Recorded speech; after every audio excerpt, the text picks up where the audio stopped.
الحمدللہ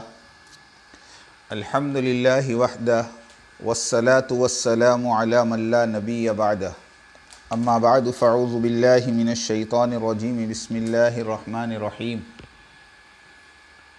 والذین جاہدوا فینا لنہدینہم سبلنا وإن اللہ لمع المحسنین صدق اللہ مولانا العظیم۔ محترمہ دینی مار بہنوں، دو باتیں ہماری مجلس کی جان ہیں۔ ایک تو دل میں طلب ہو اور ظاہر میں ادب ہو۔ جتنا طلب کے ساتھ اور ادب کے ساتھ بیٹھو گی، اللہ پاک اتنی ان مجلسوں سے ہمیں نفع پہنچائیں گے۔ اس لیے تمام بہنوں سے گزارش ہے، آپس کی باتیں بالکل نہ کریں، پوری طور سے متوجہ ہو کر بات کو سنیں، انشاءاللہ عمل کی نیت سے سنیں، دوسروں تک پہنچانے کی نیت سے سنیں۔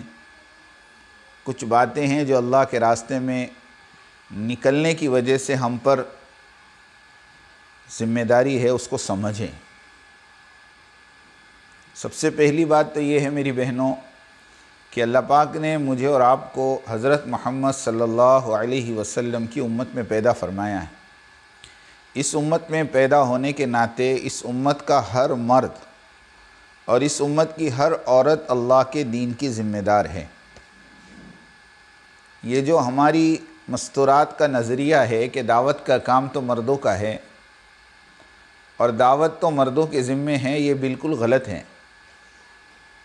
قرآن کی آیت ہے والمؤمنون والمؤمنات، ایمان والے مرد اور ایمان والی عورتیں، بعضهم اولیاء بعض، یہ ایک دوسرے کی مددگار ہیں، یأمرون بالمعروف وینہون عن المنکر، نیکی کا حکم کرنے میں اور برائی سے روکنے میں۔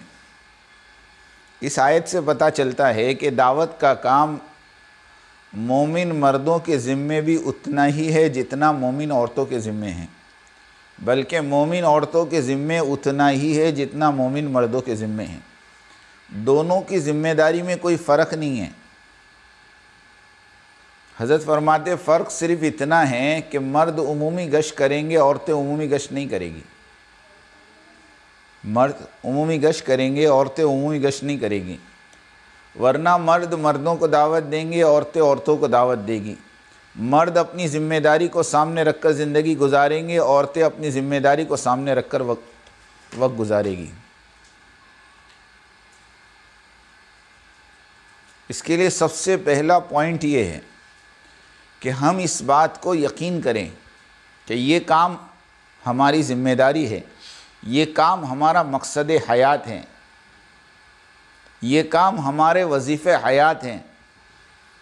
بلکہ یوں کہا جائے تو غلط نہیں ہوگا کہ اللہ پاک نے مجھے اور آپ کو میری بہن اس امت میں اسی کام کے لیے بھیجا ہے۔ یہ بات الگ ہے کہ ہم نے اپنی ضرورتوں کو اپنا مقصد بنا لیا اور اپنی خواہشوں کو اپنی ضرورت بنا لیا۔ ہاں، دو باتیں ہیں، ایک تو ہم ضرورت سے آگے بڑھ کر خواہشوں کو اپنی ضرورت بنا لیا اور پھر ان ضرورتوں کو پورا کرنا ہم نے اپنی زندگی کا مقصد بنا لیا۔ کیسی عجیب بات ہے، جبکہ میری اور آپ کی زندگی کا مقصد ہی اللہ کے دین کی سربلندی ہے، اور میری اور آپ کی زندگی کا مقصد ہی اللہ کے دین کو دنیا میں پھیلانا ہے۔ آپ صحابہ کی زندگیاں اٹھا کر دیکھو، صحابیات کی زندگیاں اٹھا کر دیکھو، آپ کو ان کی زندگی کا پہلا مقصد یہ ملے گا کہ انہوں نے اپنی زندگیاں اللہ کے دین پر لگائی۔ دین کے خاطر، میری بات دھیان سے سننا، دین کے خاطر سب سے پہلا مال لگانے والی عورت، دین کے خاطر سب سے پہلے جان دینے والی عورت، اللہ کے نبی کو نبوت کے بعد نبی کی شکل میں سب سے پہلا اگر کسی نے دیکھا ہے تو وہ عورت، اللہ کے نبی کو دلاسا دینے والی عورت۔ اللہ نے عورتوں کو کیسا مقام دیا کہ پیارے نبی گھبرائے ہوئے آئے اور کہا کہ خدیجہ اللہ کا حکم آیا ہے وَأَنذِرْ عَشِيرَتَكَ الْأَقْرَبِينَ کہ اپنے رشتہ داروں کو ڈرائیے. اور میرے اللہ کا حکم آیا ہے قُمْ فَأَنذِرْ وَرَبَّكَ فَكَبِّرْ آپ کھڑے ہو جائیں، لوگوں کو ڈرائیں، اپنے رب کی بڑائی بیان کریں. اللہ کے نبی نے کہا خدیجہ میں کس کو دعوت دوں، مکہ میں کون میری بات سنے گا؟ اس وقت اللہ کے نبی کو سب سے زیادہ دلاسا دینے والی اور سب سے زیادہ ہمت دلانے والی وہ عورت ہیں جس کا نام حضرت خدیجہ رضی اللہ تعالیٰ عنہا ہے، کہ یوں کہا اے اللہ کے نبی آپ دعوت دینے میں پہل کریں، قبول کرنے میں پہل کرتی ہوں. 40,000 دینار سونے کے سکے، آج کے کتنے کروڑ ہو گئے، وہ سارا مال لا کر اللہ کے نبی کے قدموں میں رکھ دیا کہ آج سے میرا مال بھی آپ کے حوالے، میری جان بھی آپ کے حوالے.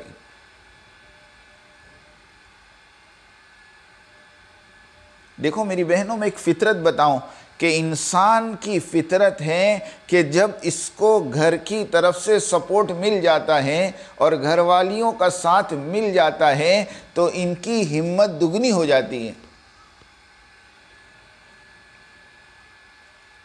پوری سیرت آپ اٹھا کر دیکھو، جس نبی کو بیوی کا ساتھ ملا اس نبی کی محنت بہت کم وقت میں پوری دنیا میں پھیل گئی، اور جس نبی کو بیوی کا ساتھ نہیں ملا 950 سال کے بعد بھی 80 ہاتھ لگے. یہ عجیب پہلو ہے سیرت کا کہ نوح علیہ السلام اور لوط علیہ السلام کی بیویوں نے ساتھ نہیں دیا تو ان دونوں کی نبیوں کی محنت کا دائرہ بڑا تنگ رہا.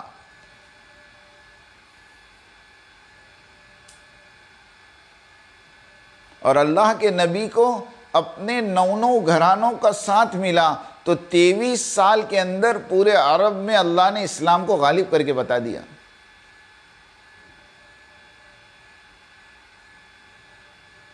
تو یہ بہت بڑا سپورٹ ہوتا ہے. اور دوسری بات میں آپ کو بتاؤں کہ حضرت خدیجہ رضی اللہ تعالیٰ عنہا نے جیسے اسلام قبول کیا وہ گھر نہیں بیٹھی، بلکہ وہ اس ذمہ داری کو سمجھ گئی کہ اب میری بھی ذمہ داری ہے کہ اللہ کی طرف لوگوں کو بلانا. تو حضرت خدیجہ رضی اللہ تعالیٰ عنہا نے حضرت عمر رضی اللہ عنہ کی بہن فاطمہ کو کلمہ پڑھایا، حضرت عثمان کی پھوپھی کو کلمہ پڑھایا، بلکہ بعض جگہوں پر تو لکھا ہے کہ حضرت علی جو اس وقت حضرت خدیجہ کی کفالت میں تھے، 10 سال کی عمر تھی، ان کو کلمہ پڑھانے والی بھی حضرت خدیجہ ہیں. کہ 3 خلیفہ، آپ میری بات بہت دھیان سے سننا، 3 خلیفہ حضرت عمر رضی اللہ تعالیٰ عنہ، ان کے اسلام لانے کی وجہ ان کی بہن بنی، اس بہن کو کلمہ پڑھانے والی خدیجہ. تیسرے نمبر پر حضرت عثمان غنی رضی اللہ تعالیٰ عنہ خلیفہ، ان کی ایمان کی وجہ ان کی پھوپھی بنی، اس پھوپھی کو کلمہ پڑھانے والی خدیجہ. اور حضرت علی 4تھے نمبر کے خلیفہ، ان کو بھی کلمہ پڑھانے والی خدیجہ. گویا 3 خلیفہ کے ایمان لانے کا سبب ایک عورت بنی.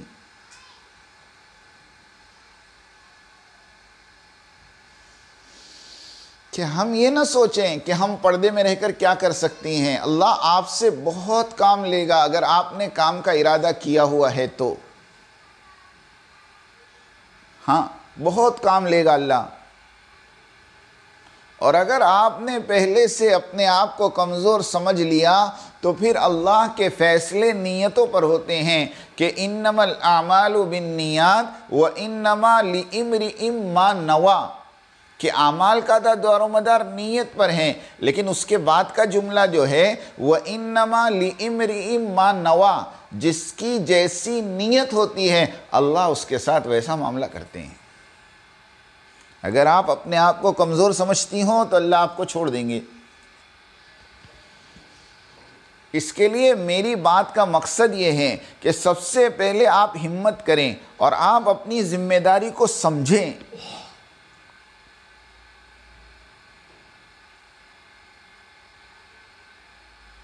کہ صرف ہمارے مردوں نے دنیا کمانے کو مقصد سمجھ لیا اور ہماری عورتوں نے کھانا پکانے کو مقصد سمجھ لیا۔ میں ایک جملہ کہتا ہوں، بڑا عجیب ہے کہ مرد چاہتے ہیں اچھے سے اچھا کمائیں اور عورتیں اس وقت اس فکر میں ہیں کہ اچھے سے اچھا پکائیں۔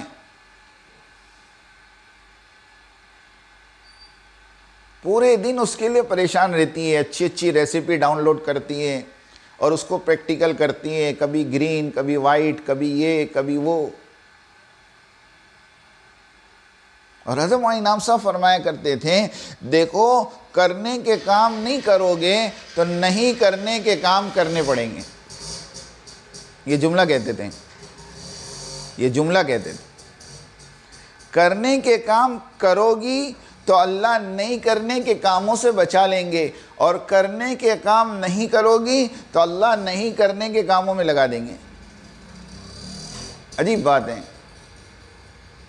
اس لیے آج ہمارے مرد اور ہماری عورتیں کرنے کے کام چھوڑ دیے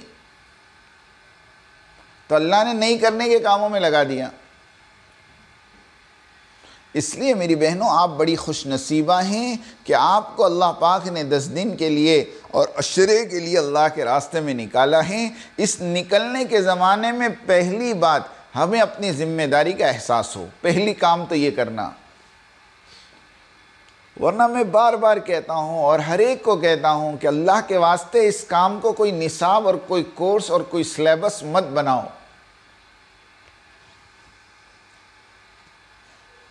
کہ ہمارے نکلنے کا مقصد صرف یہ نہ ہو کہ ہمارے 10 دن پورے ہو جائیں، 50 ٹائم کی نماز پڑھ لوں، 20 ٹائم تعلیم کر لوں، 20 ٹائم تسبیح پڑھ لوں، 10 دن کی تہجد، اشراق، چاشت، اوابین ہو جائیں۔ یہ سب کروانے کے لیے آپ کو گھروں سے نہیں نکالا، یہ تو آپ کر رہی تھی گھر میں اور بہت اچھا کر رہی تھی۔ ہمیں امید ہے اللہ کی ذات سے۔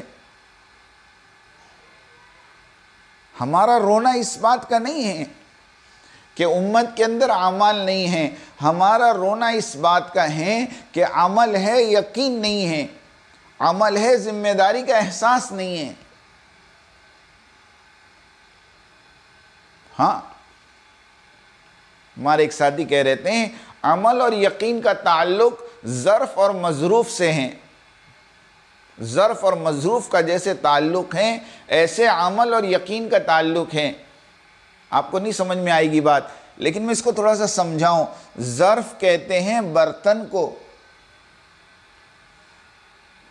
اور مظروف کہتے ہیں برتن میں رکھی جانے والی چیز کو۔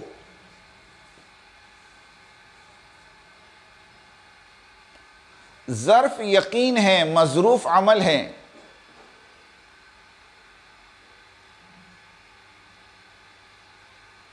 کہ چیز آپ کے پاس ہے لیکن آپ کے پاس برتن نہیں ہے تو وہ چیز ضائع ہو جاتی ہے۔ مثال دو آپ کو، بھینس کے تھن سے دودھ نکالنے سے پہلے برتن کا انتظام کرنا پڑتا ہے۔ اگر برتن نہیں ہوگا تو بھینس سے نکلا ہوا دودھ ضائع ہو جائے گا۔ شہد کی مکھی کے چھتے سے شہد نکالنے سے پہلے اس شہد کو رکھنے کے لیے برتن کا انتظام کرنا پڑتا ہے، ورنہ وہ شہد ضائع ہو جائے گا۔ ایسے میری بہن عمل کا یقین نہیں ہے، عمل ہے لیکن عمل کا یقین نہ ہونے کی بنا پر وہ عمل ضائع ہو جاتا ہے۔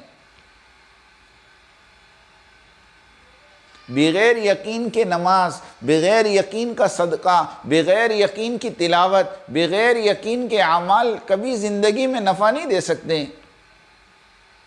بلکہ میں آپ کو ایک عجیب بات بتاؤں، اگر بغیر یقین کے عمل ہوگا تو اس عمل کو دھیرے دھیرے انسان چھوڑ دے گا۔ کیوں؟ کہ اس کو اس عمل سے ہوتا ہوا نظر نہیں آئے گا۔ تو آگے جا کر یہ مسلمان مرد اور یہ مسلمان عورت یوں کہے گی کہ دیکھو ہم نے تو نماز پڑھ کے بھی دیکھ لیا اور روزہ رکھ کے بھی دیکھ لیا اور صدقہ دے کے بھی دیکھ لیا اور صلاۃ الحاجت پڑھ کے بھی دیکھ لیا، کچھ ہوتا نہیں ہے۔ اب کچھ ہوتا نہیں ہے تو چھوڑ دیں گے، کچھ ہوتا نہیں ہے تو کیا کریں گے؟ چھوڑ دیں گے۔ کیوں؟ کہ عمل ہے، یقین نہیں ہے، عمل ہے، یقین نہیں ہے۔ اور عمل کا یقین جو پیدا ہوتا ہے وہ عمل کی دعوت سے پیدا ہوتا ہے، اور دعوت جب دو گی جب تمہارے اور میرے اندر ذمہ داری کا احساس ہوگا کہ عمل صرف میری ذات تک کے لیے نہیں ہے، بلکہ یہ عمل قیامت تک آنے والی آخری عورت کے اندر پیدا ہو جائیں، اس کی ذمہ داری اللہ نے مجھے دی ہے۔ اس کے لیے ایک بات تو یہاں پوری ہو گئی کہ ہم یہ ذمہ داری کے ساتھ وقت لگائیں کہ ہم سب ذمہ دار ہیں قیامت تک آنے والی آخری انسانیت کا، چاہے وہ مرد ہو چاہے عورت ہو، ہم سب ذمہ دار ہیں۔ دوسری بات یہ ہے میری بہنوں، اب چونکہ اللہ کے راستے میں آپ نکلی ہیں تو کچھ باتیں ایسی ہیں جن کی پابندی اگر آپ کرو گی تو اللہ کی ذات سے امید ہے کہ یہ 10 دن ہمارے لیے تربیت کا ذریعہ بنیں گی۔ دیکھو، مربی حقیقی تو اللہ ہے، تربیت کرنے والے اللہ ہیں۔ تربیت کسی علاقے میں نہیں ہوتی، تربیت کسی انسان کے ہاتھ میں نہیں ہے، تربیت کسی آپا کے ہاتھ میں نہیں ہے۔ سن لینا میری بات کہ فلاں آپا کے ساتھ وقت لگ جائیں، فلاں ذمہ دار کے ساتھ وقت لگ جائیں، فلاں علاقے میں وقت لگ جائیں تو ہمیں فائدہ ہو جائے گا، یہ بات بالکل غلط ہے۔ بلکہ تربیت کا جو سب سے مؤثر ذریعہ ہے وہ اللہ کے راستے میں نکل کر ہونے والے اعمال ہیں۔ جن اعمال کو میری بہن اعمال نبوت کہتے ہیں، اور جن اعمال کو اعمال ہدایت کہتے ہیں، بلکہ جن اعمال کو اسباب ہدایت قرار دیا گیا، اور ہر نبی نے دنیا میں آ کر اسی لائن کی محنت کی۔ جب نبیوں کو دنیا میں بھیجا جاتا تھا تو نبی آ کر اپنی قوم پہ محنت کرتے تھے، ان کے محنت کی بنیاد یہ 4 اعمال ہوتے تھے، اور انہی 4 اعمال کے ذریعے سے وہ نبی اپنی قوم کو ضلالت کی گہرائیوں سے نکال کر ہدایت کی چوٹیوں پر پہنچاتے تھے۔ بہت بھاری بات ہے یہ کہ ہر نبی کی محنت کی 4 بنیادیں ہوتی تھی۔ ہر نبی یہ 4 اعمال کو کر کر اپنی قوم کو پستیوں سے اونچائیوں پر لے جاتے تھے۔ میری بات سننا دھیان سے، وہ 4 اعمال ہمیں اللہ کے راستے میں نکل کر کرنے کو کہے جا رہے ہیں۔ اس میں سب سے پہلا عمل دعوت اللہ، سب سے پہلا عمل کہ اللہ کی بڑائی کو بولنا، اللہ کی قدرت کو بیان کرنا، اللہ کی تعریف، اللہ کی معرفت، اللہ کو پہچاننا۔ ملنے والی ہر بہن کو، جس گھر میں آپ 2 دن ہیں، اس گھر کی مستورات کو، اس گھر کے اطراف میں آنے والی مستورات کو، چاہے وہ صبح کی تعلیم میں، دوپہر کی تعلیم میں، کھانا کھلانے کے لیے یا کسی اور بہانے سے کام کے ذریعے سے آپ کے پاس پہنچی ہیں، اب آپ کی ذمہ داری ہے کہ آپ اس کا ہاتھ پکڑ کر محبت سے بٹھا کر پوری بات اس کے سامنے رکھیں، اللہ کی قدرت، اللہ کی طاقت، اللہ کی بڑائی، اور مرنے کے بعد کی پوری زندگی اس کو سمجھانا۔ اس میں نئی اور پرانی کا چکر نہیں ہے کہ نئی بہنیں نہ کرے پرانی کرے، یا پرانی کر سکتی ہے نئی نہیں کر سکتی۔ نہیں، ہر بہن اللہ کی بڑائی بول سکتی ہے، ہر بہن نبی کی رسالت سمجھا سکتی ہے، ہر بہن آخرت کو سمجھا سکتی ہے۔ اور یہ بڑی عجیب بات ہے کہ دنیا کی بڑائی ہمیں بیان کرنے کو کہیں تو دنیا کی بڑائی ہم بیان کرتی ہیں، اور اللہ کی بڑائی بیان کرنے کو کہیں تو ہم بغلیں جھانکتی ہیں۔ کیا بولوں، کیسے بولوں، میرے کو تو شرم آتی ہے۔ اللہ کی بڑائی بولنے شرم آتی ہے؟ آپ سوچیں۔ اس کے لیے کوشش اس بات کی کریں، ملنے والی ہر بہن کو اللہ کی بڑائی سمجھائیں، اللہ کی قدرت سمجھائیں۔ اس زمانے میں انسانیت جو پریشان ہے نا، اس کی دو وجہ ہیں. سنو، بڑی پیاری بات ہے. اس وقت پوری دنیا کی انسانیت جو پریشان ہے، اس کی دو وجہ ہیں. ایک ہے جہالت اور ایک ہے معصیت. بلکہ معصیت کی وجہ بھی جہالت ہیں. معصیت کی وجہ بھی جہالت ہیں. کیونکہ آج ہم اللہ کی قدرت سے جاہل ہیں. ہم اللہ کو نہیں پہچانتی. اللہ کون ہیں، اللہ کیسے ہیں، اللہ کیسی طاقت والے ہیں، اللہ کیسی قدرت والے ہیں، اللہ حالات کو کیسے بدلنے والے ہیں، اللہ کی ارادہ وجود ہے، اللہ کا ارادہ یہ دنیا کے قائم کرنے کا ہے تو دنیا قائم ہے. میرے اللہ کا ارادہ جب فنا کرنے کا ہو جائے گا تو پوری دنیا کی طاقت مل کر اللہ کے ارادے کو ٹال نہیں سکتی. ہم اللہ کو نہیں پہچانتی، اور اللہ کو نہیں پہچاننے کی وجہ سے ہم اللہ کی نافرمانی کر رہی. دیکھو دوسری وجہ معصیت، کہ معصیت کی وجہ بھی جہالت ہے. اور اس کا علاج کیا ہے؟ کہ اس کا علاج ہے معرفت اور اطاعت. اس کا علاج کیا ہے؟ معرفت اور اطاعت. معرفت کس کو کہتے ہیں؟ کہ اللہ کو پہچانو. اور اطاعت کس کو کہتے ہیں؟ اللہ کی مانو. کہ جب تم اللہ کو پہچانو گی تو اللہ کی مانو گی. اب تم اللہ کو ہی نہیں پہچانتی تو اللہ کی اطاعت کیسے کرو گی؟ مسئلہ یہاں اٹکا ہوا ہے. ہم اپنے گھر میں اپنے شوہر کی بات مانتی ہیں، کیوں؟ کہ اس کو سارا کرتا دھرتا سمجھتی ہیں کہ ان سے بگاڑ کر ہماری زندگی خراب ہو جائے گی. تو یہ دن کو رات بولے تو رات بولو، رات کو دن بولے تو دن بولو. کیا جاتا ہے اپنا؟ ہاں، کہ معرفت اطاعت پر ڈالتی ہے. سننا، معرفت اطاعت پر ڈالتی ہے اور جہالت معصیت پر ڈالتی ہے. جہالت معصیت پر ڈالتی ہے. اس کے لیے اللہ کے راستے میں نکل کر ایک تو خوب دعوت دو، اللہ کی بڑائی بیان کرو اس نیت سے کہ میرے دل میں اللہ کی بڑائی اترے، میں اللہ کی طاقت کو پہچانوں کہ اللہ کون ہے، کتنی بڑی طاقت والا ہے وہ، جس نے ساتوں آسمان اور ساتوں زمینوں کو سنبھالا ہوا ہے. تو سب سے پہلے میری بہن دعوت دیں. دعوت میں آگے پیچھے نہ کریں، شرمائیں نہ. دوپہر کا بیان پورا ہو گیا، فوراً ہماری چاروں بہنیں، 3 4 بہنوں کو لے کر بیٹھیں. 8 بہنیں آئی ہے کوئی بات نہیں، 2 بہنوں کو ایک بہن لے کر بیٹھیں. 12 بہنیں ہیں، 3 بہن لے کر بیٹھیں. لیکن بیٹھو، ہلکے لگاؤ. تشکیل کا مطلب یہ نہیں ہے کہ ایک بہن کھڑے رہ کر کہے بولو کون تیار ہے، کون بھیجے گا. ہمارے یہاں ایسا ہوتا ہے کہ ہماری جماعتوں میں جو بولنے والی ہوتی ہے وہ بیچاری بولتی رہتی ہیں، اور جو سننے والی ہے پورے 10 دن سنتی رہتی ہے. ہاں، آپا تم کر لو، آپا تم کر لو، سب کام میں آپا کر لیں، اور یہ خالی 10 دن سنے گی بیٹھ کے. کہ نہیں، اگر آپا نے ان کو بولنے نہیں دیا تو آپا نے ظلم کیا ان پر. سن لو یہ بات. ہاں، ظلم کیا. اس لیے اللہ کے واسطے جو بات کہہ رہے ہیں وہ بات کو سمجھو. ہر بہن کو دعوت دینے کا موقع دو. ہر بہن کو ہلکا لگا کر کہو کہ ان 3 سے بات کرو. آپ تعلیم کے علاوہ کے اوقات میں کوئی بہن آ جائیں تو ہمارے مرد مشورے سے طے کریں انفرادی دعوت کی ذمہ داری فلاں بہن کی. وہ بہن 24 گھنٹے میں جتنی بہنیں انفرادی اوقات میں آئے گی ان کو دعوت دے گی.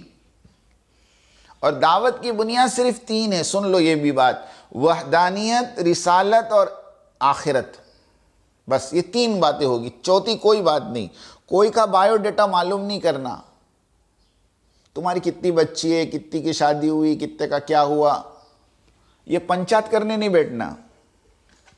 ہاں، 2 چیزیں بہت نظام الدین سے کہی جا رہی. کسی کے گھر میں تمہاری جماعت ٹھہریں تو 2 چیزوں میں بالکل دخل مت دو. ایک تو ان کی پرسنل لائف کے بارے میں کوئی سوال مت کرو،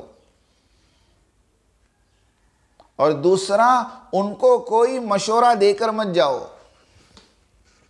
اللہ کا واسطہ دے کے کہتا ہوں، بعض گھرانے ہمارے مستورات کی جماعت کے لیے بند ہو گئے۔ وجہ کیا بنی؟ ایک جماعت آئی اور اس نے ان کے گھر کی پرسنل لائف میں دخل دیا، ان کی ایک لڑکی کو کچھ اثرات تھے، اب وہ بیچاری ساری باتیں قریت کے اس کے پاس سے نکلوائی۔ وہ اتنی ہٹ ہوئی کہ اس نے اپنے شوہر کو کہہ دیا آج کے بعد جماعت مت لانا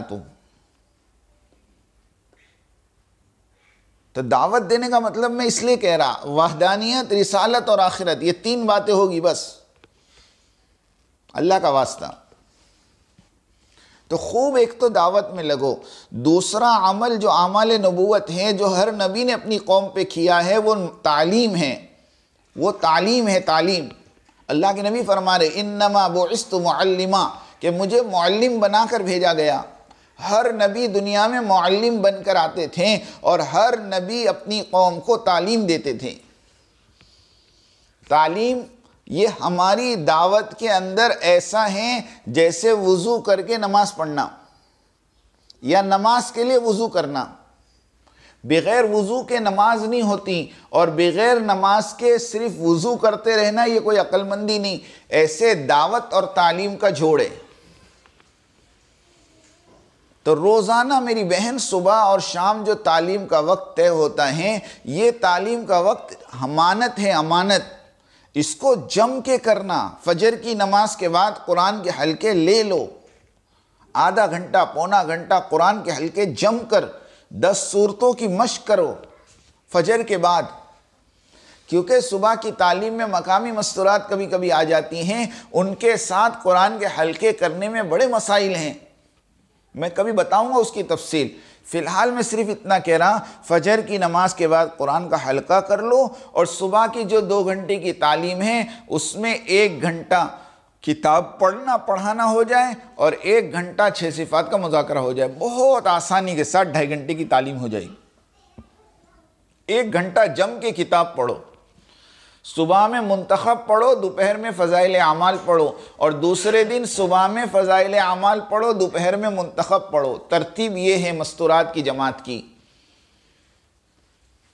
ہاں، صرف فضائل اعمال چلانا، صرف منتخب چلانا، یہ خیانت ہے۔ ہمارے نزدیک دونوں کتابیں معتبر ہیں، اور دونوں ہمارے بڑوں کی لکھی ہوئی ہیں، اور دونوں میں حدیثیں موجود ہیں، اور دونوں کا نور الگ ہے۔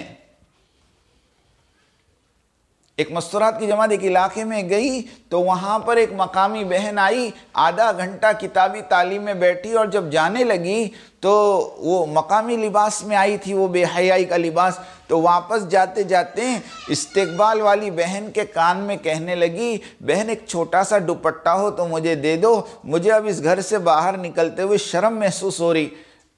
آپ سوچیں، آدھے گھنٹے کی تعلیم نے اس کے دل کی کیفیت کو ایسے بدلا۔ اگر تم 10 دن روزانہ صبح شام 2 گھنٹے اس تعلیم کے حلقوں میں بیٹھو گی تو اللہ تمہارے دلوں کی کیفیت کو کیسے بدلیں گے؟ قسم خدا کی اللہ دلوں کی دنیا بدل دیں گے۔ اس کے لیے اللہ کے واسطے تعلیم کی چوری مت کرو۔ ہماری بہنوں میں یہ عادت ہے، اب 5 بہنیں ہیں، 2 بہنوں کی تعلیم کی ذمہ داری ان کو لگا دی اور 2 پیچھے جا کے آرام کرتی۔ میرا سر درد ہو رہا ہے، میں ذرا کمرے میں سوتی ہوں۔ یہ تعلیم کے حلقے کا استخفاف ہے، سچی کہہ رہا ہوں، امانت ہے یہ اعمال نبوت ہے، یہ اعمال ہدایت ہے، یہ اسباب ہدایت ہے، اس کو کیے بغیر ہماری تربیت نہیں ہو سکتی۔ سن لو ایک بات کان کھول کے، اس لیے اللہ کے واسطے تعلیم کی چوری مت کرو، تعلیم میں جم کر بیٹھو۔ 6 صفات کے مذاکرے، سن لینا میری بات، 6 صفات کے مذاکرے 4 بہنیں روزانہ کرے گی۔ ایک بہن 15 منٹ بولے، 4 بہنوں کو بولنے کو 1 گھنٹہ لگے گا۔ یہ روزانہ کا عمل ہے ہمارا،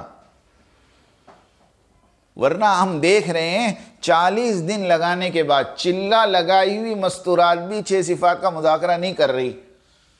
کیوں نہیں کر رہی؟ کیونکہ وہ 40 دن میں نے جیسے پہلے جملہ کہا نا، آپا آپ کرو، آپا آپ کرو، تو وہ آپ کرنے میں سب آپا ہی نہیں کیا پورا 40 دن۔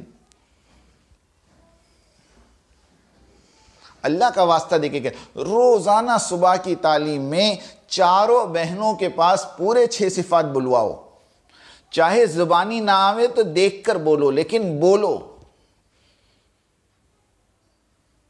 اور زیادہ مستورات ہیں تو 3 کے 2 حلقے لگا لو، کوئی حرج کی بات نہیں، لیکن ساری بہنیں 6 صفات کرے گی روزانہ۔ یہ تعلیم کا ایک لازمی جز ہے۔ ہاں، حضرت نے فرمایا کہ بغیر مذاکرے کے ہماری تعلیم ناقص ہے۔ اللہ اکبر۔ اور ناقص عمل کے اثرات ناقص ہوتے ہیں، ناقص مجاہدہ اثرات ناقص، اس لیے پورا عمل کرو، تعلیم پوری ہو۔ دوپہر کی تعلیم میں بھی مستورات تعلیم کرے آدھا گھنٹہ، پھر مرد بات کرے 40 منٹ، اور پھر 20 منٹ اختلاط ہو، اور اختلاط کے اندر 4 حلقے لگیں، ٹھیک ہے انشاءاللہ۔ اور تیسری چیز میری بہنوں، جو نبیوں نے اپنی قوموں پر کی ہے وہ عبادت ہیں، کہ ہر نبی نے اپنی قوم کو عبادت کی دعوت دی۔ یا قوم اعبدوا اللہ ما لکم من الہ غیرہ، اے قوم اللہ کی عبادت کرو جن کے سوا کوئی معبود نہیں۔ ہر قوم کو نبی نے عبادت کی پہ ڈالا۔ اور حضرت فرماتے ہیں دیکھو دعوت کا کام کرتے ہوئے اگر عبادت کا شوق پیدا نہیں ہوا، نمازوں میں جان پیدا نہیں ہوئی، ذکر میں دھیان پیدا نہیں ہوا، مصلی پہ بیٹھنے کا شوق پیدا نہیں ہوا، تو سمجھ لو استدراج ہے۔ اور پھر فرمایا سنو، استدراج کس کو کہتے ہیں؟ استدراج کہتے ہیں کہ ہم دین پر نہ ہو اور اپنے آپ کو ہم دیندار سمجھنے لگیں۔ عجیب بات ہے کہ دین کی ہوا بھی نہ لگیں اور ہماری مستورات کو یہ دھوکہ ہو جائے کہ میں تو بڑی دیندار ہوں۔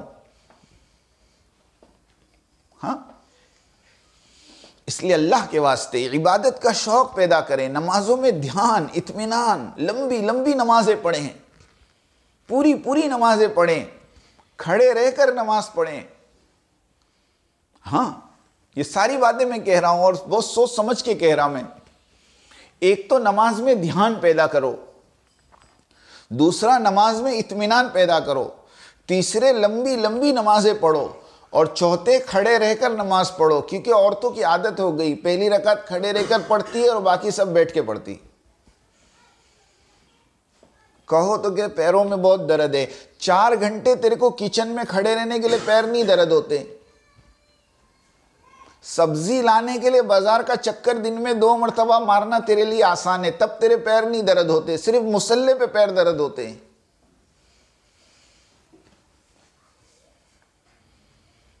بہت عجیب عادت ہو گئی ہماری، تھوڑا سا درد ہوا کرسی پکڑو، یہ بھی بڑی بیماری ہے عورتوں میں مردوں میں۔ مسجد کے دروازے پر آدھا گھنٹہ کھڑے رہ کر بات کرے گا، لیکن وہی آدمی مسجد میں جائے گا تو کرسی ڈھونڈے گا۔ ایسا نہ کرو، بلکہ عبادت کو اچھی طرح کرو، مجاہدے کے ساتھ کرو۔ ہاں، مجاہدے کے ساتھ کرو، اور اللہ کے راستے میں نکل کر دیکھو۔ یہ جو نمازوں کے اوقات لکھ کر بھیجے جاتے ہیں مشورے سے، ایک بات میں کہوں، کل بھی میں نے ایک 10 دن کی مستورات کی جماعت یہاں سے بمبئی گئی، میں نے اس کو سمجھایا کہ دیکھو جس طرح ہمارے مردوں کے لیے نمازوں کے اوقات طے ہوتے ہیں، ایسے اس وقت ہماری عورتوں کے نمازوں کے اوقات بھی طے ہونے چاہیے۔ میں کچھ کہہ رہا ہوں، آپ سمجھو میری بات کو۔ بلکہ ہم تو یہ کہہ رہے ہیں اپنے گھروں میں نمازوں کے اوقات لکھ کر لگاؤ، اور ان اوقات میں عورتوں کو نمازوں کا اہتمام کرنے کو کہو۔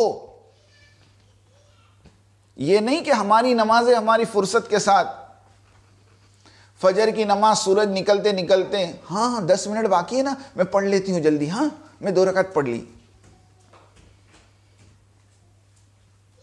اب وہ 6 بجے سے اٹھاتے 6:30 بجے تو اٹھتی، اب 8 منٹ باقی ہے، بھاگتے بھاگتے وضو کیا اور بھاگتے بھاگتے 2 رکعت پڑھی۔ اور ظہر کی نماز، وہ مرد آئیں گے، کھانا کھا کے جائیں گے، کھانا کھا کے دسترخوان اٹھا کر برتن دھل کر کچن صاف ہو جائے گا، پھر یہ اللہ کی بندی باتھ روم میں جا کر شاور لے گی، اور اس کے بعد پھر مصلی پہ آئے گی تو 3:30 4 تو بج جائیں گے۔ یہ ہو رہا ہمارے گھروں میں آج نمازوں کے ساتھ۔ ایسا نہیں ہے میری بہنوں۔ ایک جملہ یاد رکھو کہ نمازوں کے پڑھنے پر وعدے نہیں ہیں، نمازوں کے اہتمام پر وعدے ہیں۔ قسم خدا کی آج مسلمان کہتا ہے میں نماز تو پڑھتا ہوں مگر میرے مسئلے حل نہیں ہوتے. تو نمازوں کے پڑھنے پر مسئلے کے حل ہے ہی نہیں. نمازوں کا اہتمام، اس پر اللہ نے مسئلوں کے حل کے وعدے کرے. رزق کی تنگی کے دور ہونے کا وعدہ نماز کے پڑھنے پر نہیں ہے. آپ حدیث اٹھاؤ، آپ قرآن اٹھاؤ، آپ پوچھو علماء سے، اقیم الصلاۃ، نماز کو قائم کرو. حدیث میں اللہ کے نبی فرما رہے ہیں نمازوں کا اہتمام کرو. پڑھنے پر نہیں ہے، اہتمام پر ہے. اس لیے اب اللہ کے راستے میں نکلی ہو، نیت کر لو کہ انشاءاللہ اب اہتمام سے نماز پڑھیں گی. 1 بجے کا وقت آپ کا لکھا ہے، ساری چاروں 4 بہنیں 1 بجے نماز پڑھ لیں. اب کھانا آیا ہے تو ان کو کہو کہ نہیں 1 بجے ہماری نماز کا وقت لکھا ہے، کھانا ہم نماز کے بعد کھائیں گی. 5 بجے عصر کا وقت لکھا ہے، 5 بجے آپ کو نماز پڑھنی ہے. چائے بسکٹ ناشتہ سامنے آ گیا، اس کو ہٹا دو اور یوں کہو کہ نہیں جی ہمارے تو مشورے سے 5 بجے کا نماز کا وقت ہے، تو ہم تو پہلے نماز پڑھ کے پھر ناشتہ کریں گے. یہ ایسا نہیں آنے دو کھانا کھا لیں گے پھر اطمینان سے پڑھیں گے. نہیں، نمازوں کا اہتمام کریں. تسبیحات کسی حال میں بھی نہ چھوڑیں. اللہ کا واسطہ دے کے کہتا ہوں، جماعت میں نکل کر عصر سے مغرب تک ہماری بہنیں کوئی مذاکرہ نہیں کرے گی، کوئی تعلیم نہیں کرے گی، بلکہ میں تو کہتا ہوں کوئی سیکھنا سکھانا بھی نہیں کرے گی. عصر سے مغرب تک، عصر سے مغرب تک اپنے مصلی پر بیٹھ کر اپنی تسبیحات، اپنے معمولات، اپنی دعاؤں میں لگو، تاکہ تمہیں گھر جا کر مصلی پہ بیٹھنے کی عادت پڑے. ہاں، اور واپسی والی جماعتوں کو میں کہتا ہوں گھر جا کر مشورہ کرو اور گھر میں دونوں وقت کا کھانا ایک وقت بناؤ، تاکہ تمہیں وقت ملے مصلی پہ بیٹھنے کا، ورنہ تمہاری زندگیوں کے آدھے سے زیادہ حصہ کچن میں گزر گیا. تو تیسری چیز عبادت ہے. پہلی کیا بتائی میں نے؟ دعوت، دوسری تعلیم، اور تیسری عبادت، اور چوتھی چیز میری بہنوں خدمت ہے. ہر نبی خدمت کے ذریعے سے اپنی قوم پر محنت کرتا تھا. ہر نبی خدمت والا تھا، خادم تھا. اللہ کے نبی خود مزدوروں کی طرح بوجھ اٹھا کر لے جاتے تھے. مکہ کے اندر اللہ کے نبی غریبوں کی مدد کرتے تھے. گھروں میں جا کر ان کے گھروں کو صاف کرتے تھے. ہاں، حضرت عمر رضی اللہ تعالیٰ کہتے ہیں ایک عورت ایسی تھی بوڑھی، میں روز فجر پڑھ کے اس کے گھر جاتا تو اس کے گھر میں جھاڑو پوتا پورا گھر صاف ملتا. میں حیران ہو جاتا کہ اتنی صبح آ کر کون خدمت کرتا ہے. ایک مرتبہ فجر سے پہلے میں نے چھپ کر دیکھا تو میں نے دیکھا امیر المومنین حضرت سیدنا ابو بکر صدیق رضی اللہ تعالیٰ نے اس بوڑھی کا گھر روزانہ صاف کرنے جاتے تھے. اس لیے خدمت کے جذبے کے ساتھ چلو، خادمہ بن کر چلو، مخدومہ بن کر مت چلو. سمجھ رہی میری بات؟ خادمہ کس کو کہتے ہیں؟ خدمت کرنے والی کو. اور مخدومہ کس کو کہتے ہیں؟ خدمت لینے والی کو. عام طور پر جماعتوں میں چلنے کے بعد اب سیروزہ لگ گئے، عشرہ لگ گیا، چلہ لگ گیا، اب آہستہ آہستہ ہماری عورتوں کا مزاج بدلتا ہے، خادمہ سے مخدومہ کی طرف جاتا ہے. کیونکہ وہ ساتھ میں چلنے والی بہنیں بھی ہیں نا، وہ بھی بیچاری بار بار آپا آپا آپا آپا کرتی ہیں، تو آپا کا دماغ تھوڑا اوپر جاتا ہے. اب وہ خادمہ سے مخدومہ کی طرف کیسے جاتی ہے سناؤں میں آپ کو. اب وہ دھیرے دھیرے کہے گی بہن ذرا دوپٹہ دے دینا نا، بہن ذرا وہ بیگ اٹھا دینا، بہن ذرا ایک گلاس پانی پلا دینا. اب یہ دھیرے دھیرے خادمہ سے مخدومہ کی طرف چلی. اب آگے چل کر 2 کنیزیں ساتھ میں چلیں گی حضرت کی. یہ ساری چیزیں ہمارے سامنے ہیں، ہم نے دیکھا ہے، بلکہ ہمیں ساری کارگزاری ہے ہمارے پاس. اس لیے موت تک یاد رکھو کہ خدمت یہ اصل ہے، خدمت سے خدا ملتا ہے. ایک گلاس پانی پینا ہو نا، ایک گلاس، تو کمرے سے اٹھ کر کچن میں جاؤ، اپنے ہاتھ سے پانی پیو اور واپس آؤ. یہ ہے اصل مزاج دعوت کا. کسی سے کوئی مدد نہیں لینا، کسی سے کوئی مدد نہیں لینا. عورتیں کہیں گی محبت میں، لیکن آپ اپنے آپ کو بچاؤ. اور جس مکان میں ٹھہری ہو اس مکان کی کوئی چیز تم استعمال نہیں کرو گی. کان کھول کے سن لیں، کوئی چیز، چاہے وہ چیز استعمال سے کم ہوتی ہو چاہے نہ ہوتی ہو، دونوں بات یاد رکھیں، کیونکہ بعض مرتبہ ہماری ذہنوں میں یہ آتا ہے یہ کیا، یہ اس سے کیا اس کا کچھ گھٹ جانے کا ہے؟ کچھ گھٹنے کا نہیں ہے، لیکن آپ کو استعمال نہیں کرنا ہے۔ ہاں، ایسی چیز تو استعمال کرنی ہی نہیں ہے جو استعمال سے کم ہوتی ہو، ایسی چیز بھی استعمال نہیں کرنی ہے جو استعمال سے کم نہ ہوتی ہو۔ ہر چیز ہمارے ساتھ ہوگی، ہماری کنگھی ہمارے ساتھ، ہمارا ٹوال ہمارے ساتھ، ہمارا شیمپو ہمارے ساتھ، ہمارا صابن ہمارے ساتھ، ہمارا تیل ہمارے ساتھ۔ ورنہ عورتیں، مقامی بہن تو کہے گی آپ کو، بہن وہ باتھ روم کے اندر دیکھو شیمپو بھی ہے اور باتھ روم کے اندر صابن بھی ہے اور ٹوال بھی لگا ہوا ہے، ماشاءاللہ۔ اب بتاؤ، 5 بہنیں آئی تھی جماعت میں اور وہ 5 بہنیں نہانے گھسی تو اس کا صابن بھی پورا کر دیا، شیمپو بھی پورا کر دیا، اور باہر نکل کے کہہ رہی بہن ذرا تیل ہے تو دے دینا، اب وہ پیراشوٹ کی بوٹل بھی پوری کر دی۔ ارے ہوگا نہیں ہوگا ایسا؟ یہ چیز میری بہنوں آگے جا کر رکاوٹ بنے گی، آپ سمجھیں میری بات کو۔ ہم بہت گہرائی والی باتیں کر رہے ہیں آپ کے سامنے۔ ان تمام چیزوں سے اپنے آپ کو بچاؤ، ہر چیز اپنی ہو۔ اگر کوئی ضرورت پڑ بھی جائے تو اپنے محرم کو کہو، گھر والوں کو مت کہو۔ ہاں، بعض مرتبہ جان بوجھ کے۔ ابھی ایک جماعت نے مجھے کارگزاری سنائی، میرے تو رونگٹے کھڑے ہو گئے۔ یوں کہا کہ ایک مستورات کی جماعت آئی تھی، اس کی مستورات کی پرس کی چین خراب ہو گئی، اس نے پورا گھر سر پہ اٹھا لیا کہ مجھے ابھی کے ابھی یہ چین ریپیئر کروانی۔ اور اس گھر کی وہ عورت جس نے کبھی زندگی میں اپنے دیور سے بات نہیں کی، اس عورت کے تقاضے پر اور اس عورت کے ہنگامے کے اوپر اس عورت نے اپنے دیور کو فون کر کے کہا کہ بھئی مہربانی کر کے اس کی چین ڈلوا دو، یہ پورا گھر کو سر پر اٹھائی ہوئی ہے۔ اب سنیں، یہ ابھی کی کارگزاری میں بتاؤں آپ کو کہ اپنی کوئی ضرورت کوئی مقامی مستورات کے سامنے نہ رکھیں، اور مقامی مستورات کوئی چیز ہدیے میں دے محرموں کی اجازت کے بغیر نہ لیں۔ ورنہ نکلی تھی تب تو 2 کلو 3 کلو بیگ کا وزن، اور واپسی میں ماشاءاللہ 10 کلو۔ پوچھا گیا کیا ہے تو بولے ایک نے بادام دی ہے، ایک نے اخروٹ دی ہے، اور ایک نے فلاں دی ہے، اور ایک نے دوپٹہ اڑایا ہے، وہ بھی بیگ میں۔ یہ ساری چیزیں ہو رہی، ان ساری چیزوں سے ہم گزرے ہوئے ہیں، اس لیے ہم کہہ رہے ہیں آپ کو کہ خدمت کے ساتھ چلو، مخدومہ نہ بنو، کسی کی کوئی چیز ہم نہ لیں، کسی کی کوئی چیز ہم نہ پکڑیں۔ اگر کوئی چیز لینی بھی ہے اپنے گھر والوں سے، اپنے محرم سے مشورہ کر لو کہ بھئی یہ چیز آئی ہے، اس کو کیا کرنا ہے۔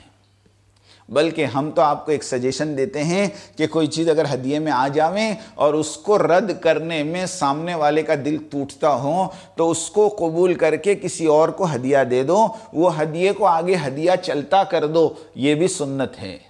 یہ بھی حضرت مولانا صاحب ابھی فرما رہے تھے، لوگ ہدیہ قبول کرنا سنت سمجھتے ہیں، لیکن ہم یہ دیکھتے ہیں کہ یہ ہدیے کو سنت کی محبت میں قبول کرتے ہیں یا مال کی محبت میں قبول کرتے ہیں۔ اس لیے 4 باتیں میں نے آپ کے سامنے رکھی ہیں۔ ایک تو پورے 10 دن جو بھی وقت بچا ہے، ملنے والی ہر بہن کو دعوت دیں، اللہ کی بڑائی بولیں تاکہ اللہ کی بڑائی ہمارے دلوں میں اتریں۔ دوسرے نمبر پر تعلیم کا خوب اہتمام کریں، اہتمام کے ساتھ تعلیم کے حلقوں میں بیٹھیں، اور عبادت میں نمازوں کا، ذکر کا، تلاوت کا، تسبیح کا خوب اہتمام کریں۔ اور چوتھے نمبر پر خدمت کے اندر اپنے آپ کو آگے رکھیں، اور ہو سکے اپنا کھانا خود بناویں، اپنا چائے خود بنا لیں، ہے نا۔ مستورات جو ہے ماشاءاللہ مردوں سے کہہ دیں بھئی دودھ بھجوا دیں، چائے کی پتی شکر بھجوا دیں، ایک ٹائم کا کھانے کا سامان بھی ساتھ میں رکھیں، دال چاول تیل وغیرہ اپنے ساتھ رکھیں۔ کبھی مقام پر پہنچ کر دیکھیں فوراً اس میں سے سامان، ورنہ پھر وہ مردوں کو بولے گی، مرد لا کر دیں گے، اتنی دیر میں گھر والوں کو معلوم پڑ گیا، وہ بھیج دیں گے۔ اس لیے ایک وقت کا کھانے کا سامان ہماری مستورات ساتھ میں رکھیں، کسی کو پوچھنے کی ضرورت نہیں ہے۔ ہاں، کسی کو پوچھنے کی ضرورت نہیں ہے۔ ہمارا مزاج بگڑ گیا، ہماری عورتیں فون کر کے پوچھتی ہے کوئی دعوت ہے کیا؟ نہیں تو بناوے، یعنی دعوت کھانے آئے ہیں۔ ایک مرتبہ میری مستورات کو میں نے فون کر کے کہا آج رات کو کھانا بنانا ہے، تو مستورات نے مجھے کہا کہ دوپہر کی تعلیم میں 2 بہنیں بات کر رہی تھی دعوت دینے کی، تھوڑا انتظار کرو نا، دعوت آ جائے گی۔ اب بتاؤ، یہ میری کارگزاری ہے۔